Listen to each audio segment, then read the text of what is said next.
Assalamualaikum warahmatullahi wabarakatuh. Perkenalkan nama saya Nur Hasanah Novianti dengan nomor NIM 28921500265 dengan prodi Manajemen Reguler Plus mata kuliah Manajemen Keuangan dengan dosen pengampu Bapak Dermawan MM.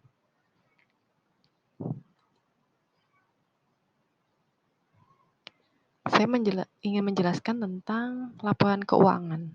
Laporan keuangan menurut PSAK nomor 1 yang telah direvisi dan disahkan tanggal 26 Juni 2019 serta berlaku efektif 1 Januari 2021 adalah suatu penyajian struktur dari posisi keuangan dan kinerja keuangan suatu entitas. Menurut standar akuntansi keuangan, ada 5 jenis laporan keuangan pokok, yaitu yang pertama, laporan laba rugi, yang kedua, neraca atau laporan posisi keuangan, yang ketiga, laporan arus kas, yang keempat, laporan perubahan modal atau laporan perubahan ekuitas atau laporan ekuitas pemilik, dan yang kelima, catatan atas laporan keuangan atau CALK. Tujuan laporan keuangan itu ada 2. Yang pertama, tujuan umum laporan keuangan. Jadi yang pertama, memberikan informasi keuangan yang dapat dipercaya. Yang kedua, memberikan informasi keuangan untuk membantu para pemakai laporan keuangan dalam mengestimasikan potensi perusahaan dalam menghasilkan keuntungan. Yang ketiga, mengungkapkan keterkaitan informasi lain dengan laporan keuangan seperti kebijaksanaan akuntansi yang digunakan perusahaan, aktivitas pembelanjaan, dan penanaman. Secara singkat, tujuan laporan keuangan adalah memberikan informasi tentang aktivitas perusahaan selama periode pembukaan. Jadi untuk yang pertama, manajemen perusahaan, yang kedua pemilik, investor, yang terakhir pemerintah atau perpajakan. Lalu tujuan laporan keuangan yang kedua itu ada tujuan kualitatif. Apa sih tujuan kualitatif? Jadi laporan keuangan dihasilkan sebuah laporan yang berkualitas dengan memenuhi standar kualitas berikut ini. Yang pertama, dia relevan. Relevan artinya adalah kemampuan informasi yang disajikan dalam financial statement untuk membantu user dalam membedakan beberapa alternatif keputusan, sehingga user dapat dengan mudah menentukan pilihan. Yang kedua, dapat dimengerti. Laporan itu biasanya dimengerti, artinya informasi yang disajikan dalam financial statement bisa dicerna maknanya oleh user. Yang ketiga, daya uji. Pengertian daya uji adalah kemampuan informasi untuk memberi keyakinan yang tinggi kepada para user karena tersedianya sarana untuk menguji ketepatan dan validas informasi dalam financial statement.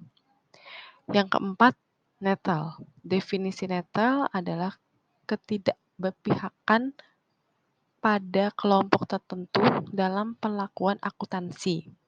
Netral bukan berarti tanpa tujuan dan bukan berarti informasi yang disajikan tidak memengaruhi perilaku. Lalu yang kelima, tepat waktu. Arti tepat waktu adalah tersedianya informasi bagi pembuat keputusan pada saat dibutuhkan sebelum informasi tersebut kehilangan powernya untuk menjadi pertimbangan dalam pengambilan keputusan. Yang keenam, daya banding. Memiliki daya banding adalah unsur tambahan dan menjadikan informasi dalam financial statement bermanfaat. Yang ketujuh, lengkap. Informasi yang disampaikan dalam financial statement adalah lengkap, mencakup semua aktivitas perusahaan, sehingga para pengambil keputusan bisa menjadikannya sebagai pedoman dalam proses pengambilan keputusan. Lalu di sini ada jenis laporan keuangan. Jenis laporan keuangan menurut PSAK terdiri dari 5 ya. Yang pertama neraca atau pelaporan posisi keuangan pada akhir periode. 2. Income statement atau laporan laba rugi komprehensif selama periode. Yang ketiga, laporan perubahan ekuitas selama periode. Yang keempat, cash flow statement atau laporan arus kas selama periode. Yang kelima, catatan atas laporan keuangan. Laporan posisi keuangan pada awal periode komparatif yang disajikan saat perusahaan menerapkan suatu kebijakan akuntansi secara retrospektif atau membuat penyajian kembali pos-pos laporan keuangan atau ketika perusahaan mereklasifikasi pos-pos dalam laporan keuangannya. Fungsi laporan keuangan. Laporan keuangan bagi usaha mempunyai fungsi. Yang pertama, mengetahui keadaan jalannya usaha. Dari laporan keuangan, kita bisa mengetahui keadaan jalannya usaha. Apakah berjalan sesuai dengan baik atau berjalan menyimpang?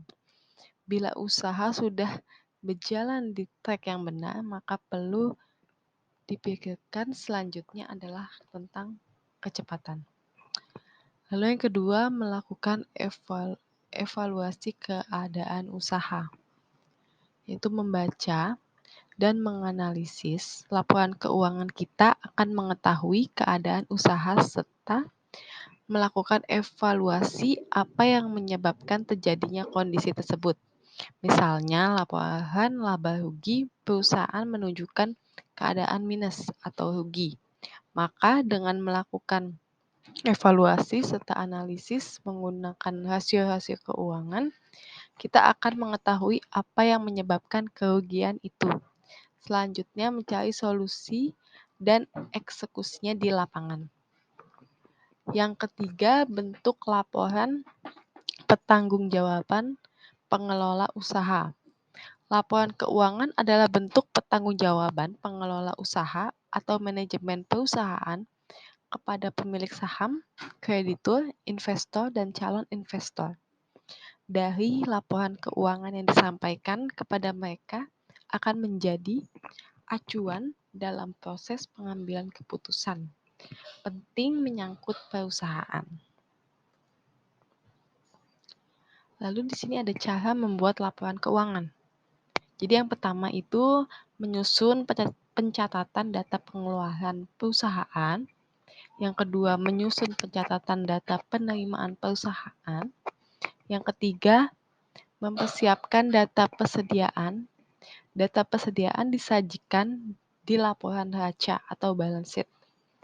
Bagian aset bersama kas, piutang, dan jenis aktiva lainnya.